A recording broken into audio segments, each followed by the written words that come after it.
Let's be honest, the samurai. We're all a bit obsessed, aren't we? Stoic blokes in fancy armor wielding swords that could slice through a tax bill. Hollywood loves them. Your cousin who did karate for a month loves them. They're the ultimate warrior archetype, the epitome of disciplined cool, or so the story goes. They've been romanticized to death, packaged and sold like some artisanal fair trade coffee blend that promises enlightenment but mostly just gives you the jitters. Every film, every anime, every vaguely Eastern-themed video game wants a piece of that samurai mystique. It's a brand, really. A very effective centuries-old brand. But why? What is it about these feudal Japanese warriors that still gets our blood pumping even now, in an age of smartphones and instant noodles? Is it the swords? Everyone loves a good sword. Or maybe it's the whole death before dishonor shtick. Sounds great on paper, probably less fun in practice. These chaps weren't just wandering ronin looking for a picturesque duel under a cherry blossom tree, despite what the tourist brochures might imply. They were the military muscle of their time, enforcing the will of powerful lords, often with brutal efficiency. Not always the heroes of the story, you see. Let's take a look, shall we? Forget the gleaming armor and perfectly choreographed duels for a moment. The early samurai weren't exactly the polished icons we see in museums. Think less Kurosawa epic, more muddy field and a distinct lack of dental hygiene. They started out as provincial warriors, basically hired muscle for wealthy landowners back in the Heian period, around the 9th century. Their job? Protect the estates, collect the taxes, and generally make sure the peasants stayed in line. Not quite the stuff of heroic ballads, is it? More like glorified security guards with a penchant for archery and mounted combat. These early samurai, meaning those who served, were a far cry from the later, romanticized figures. They were often rough, uncultured, and more concerned with practical matters like not getting killed than with composing poetry about the moon. Key figures?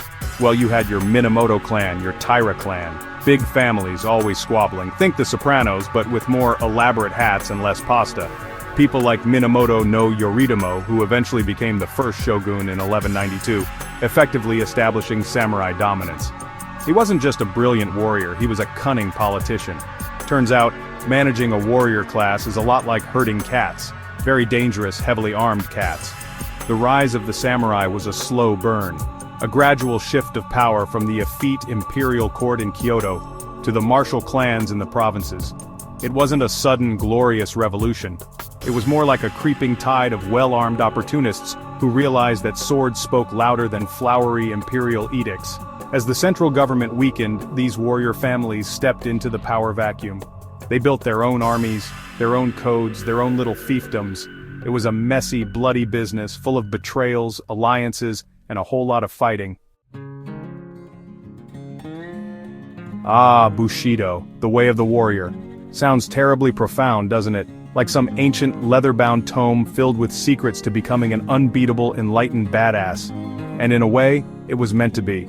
This code of conduct, this unwritten set of rules supposedly governed every aspect of a samurai's life, from how they fought to how they drank their tea. It's the philosophical backbone of the whole samurai shtick, the software running on that heavily armored hardware. Think of it as the ultimate employee handbook if your job involved a lot of ritual suicide and looking stern. The principles are all very noble sounding. Rectitude, courage, benevolence, respect, honesty, honor, and loyalty. Sounds like a Boy Scout pledge, but with significantly more disembowelment involved if you messed up. The idea was to cultivate a warrior who was not just skilled in combat, but also morally upright. A gentleman killer, if you will. Someone who could gut you with grace and then perhaps write a rather poignant poem about the experience. It was about discipline, self-control, and an almost obsessive dedication to duty. And of course, not being afraid to die. That was a big one. Now, here's the kicker. Bushido, as this neatly packaged set of virtues, was largely formalized and popularized much later, during the Edo period. A time of relative peace. Section 4 Samurai Spotting in Modern Japan. Good luck with that, pal. So you've flown all the way to Japan, fueled by dreams of Kurosawa landscapes and sword-wielding heroes. You're ready for your authentic samurai experience.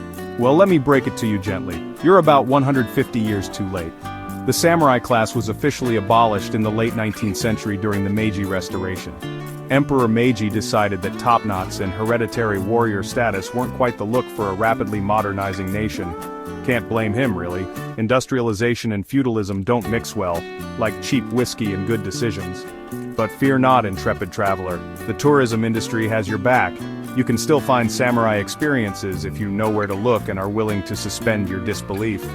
Head to places like Kyoto, the old imperial capital. Wander through Gion and you might see a geisha, which is sort of adjacent, historically speaking. Visit Nijo Castle, with its nightingale floors designed to chirp and warn of intruders. Very ninja, very cool. Or try Aizuwakamatsu, a town known for its samurai history, complete with a reconstructed castle. It's all very picturesque, very Instagrammable. For a more, shall we say, experience, there are theme parks, Edo Wonderland, Nikko Edomura for example. It's like a feudal Japanese Disneyland. You can dress up as a samurai, watch staged sword fights, and generally live out your warrior fantasies without any actual risk of, dying. There are also samurai museums, sword shops, mostly replicas mind you, and dojos where you can try your hand at kendo or iaido, the martial arts of swordsmanship. It's all there, packaged and ready for consumption. Just don't expect to bump into Toshiro Mifune at the 7-Eleven. The truth is, an authentic samurai experience in modern Japan is a bit like searching for a unicorn in Central Park. Section 5, Echoes of the Sword: How Samurai DNA Infiltrated Modern Life, Whether We Like It or Not. You might think the samurai are just a historical curiosity, fellas in funny hats who ran around with sharp objects a long time ago. But their influence, that samurai DNA, it's woven into the fabric of modern Japan in ways you might not expect. It's subtle sometimes, like a faint taste of wasabi you can't quite place, but it's there. Think about the emphasis on discipline, politeness, and group harmony in Japanese society. Some of that can be traced back to the rigid social structures and codes of conduct that the samurai enforced and embodied. Consider the Japanese workplace.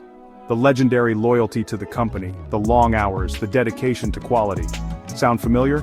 It's not a million miles away from a samurai's unwavering loyalty to their lord. Obviously, nobody's committing seppuku over a bad quarterly report, one hopes, but that underlying sense of duty, of collective responsibility has deep roots.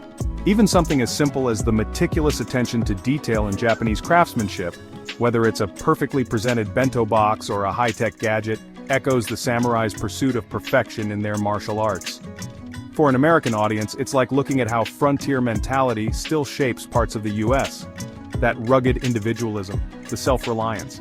It's a cultural hangover, in a way. In Japan, the samurai hangover manifests as a profound respect for hierarchy, a deep-seated politeness that can sometimes feel impenetrable, and an almost artistic approach to everyday tasks. You see it in the martial arts, of course. Kendo, judo, aikido all carry the imprint of samurai combat traditions, refined and repackaged for modern practitioners. It's discipline as a way of life.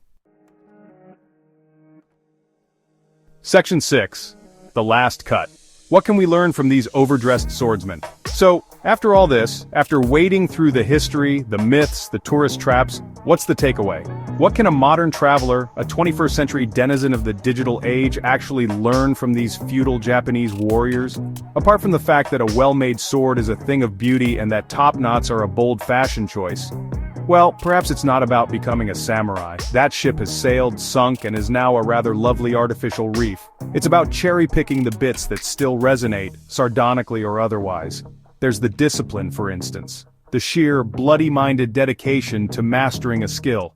Whether it's swordsmanship or coding or making the perfect sourdough starter, that kind of focus is, dare I say it, admirable. In an age of endless distraction, the samurai's ability to concentrate on the task at hand, to pursue excellence with unwavering commitment, feels almost like a superpower. Of course, their task at hand often involved extreme violence, so maybe let's focus on the commitment to excellence part and less on the efficiently dispatching your enemies bit. Context is everything.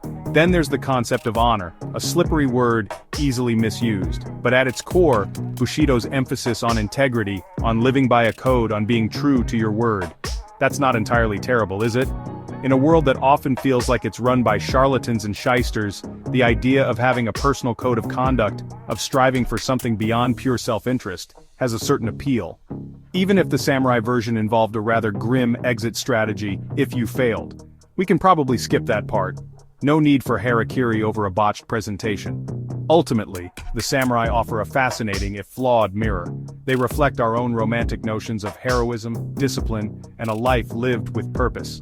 They also remind us that history is messy, and heroes are rarely as clean-cut as the legends suggest.